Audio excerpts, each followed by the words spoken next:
L'hiver est là avec son flot de maladies, la grippe, la gastro, les angines.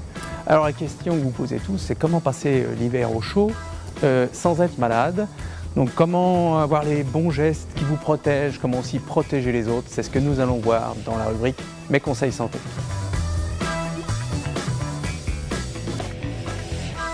Docteur Stéphane Pertuet, bonjour, merci beaucoup d'être ici avec nous. Alors vous êtes médecin généraliste, membre de l'Union régionale des médecins libéraux de Normandie. C'est cela. Et alors pour les maladies d'hiver, vous allez nous donner les bons conseils pour les éviter au maximum. Eh bien écoutez, avant de donner des conseils, peut-être rappeler que les maladies, il y a plus de patients malades en hiver qu'en été. Ça a l'air une évidence comme ça a l'air très, très évident, mais c'est prouvé, c'est démontré.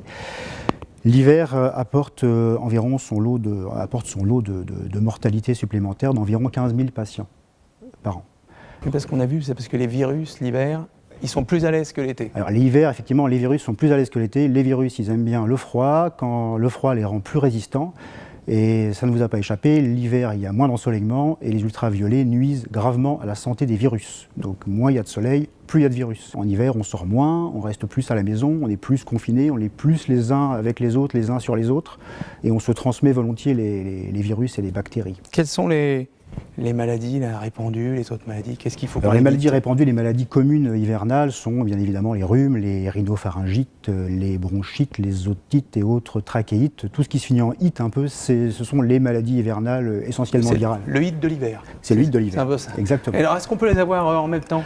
Alors, sachez qu'environ 80% de ces pathologies bénignes hivernales, coryza et autres rhumes et autres rhinopharyngites, sont d'origine virale. Donc, bien sûr, les antibiotiques n'ont pas leur place.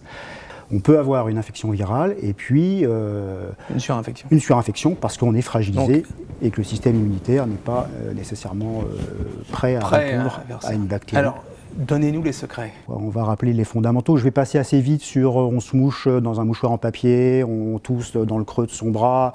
On évite de projeter en tout cas. On évite de projeter de ce qu'on tousse. Et surtout, on se lave les mains, parce que 80% des infections virales et hivernales, que ce soit les rhinopharyngites ou les gastro-entérites, sont transmises par les mains.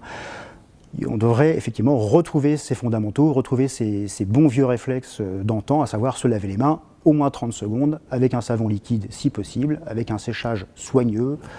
Et on éviterait... Voilà, ça c'est du bon sens, voilà. Ça éviterait bien des pathologies. Et puis finalement, l'autre chose qu'on oublie souvent, c'est l'hiver, il faut se couvrir.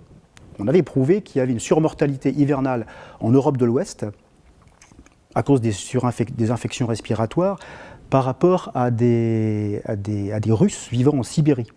Ah oui, c'est contre la logique. Ça paraît assez surprenant, et pourtant la différence c'est qu'en Russie, les gens, quand il fait moins 20, eh bien, ils se couvrent. Et pour rester à la maison, pour éviter la contagion aussi ?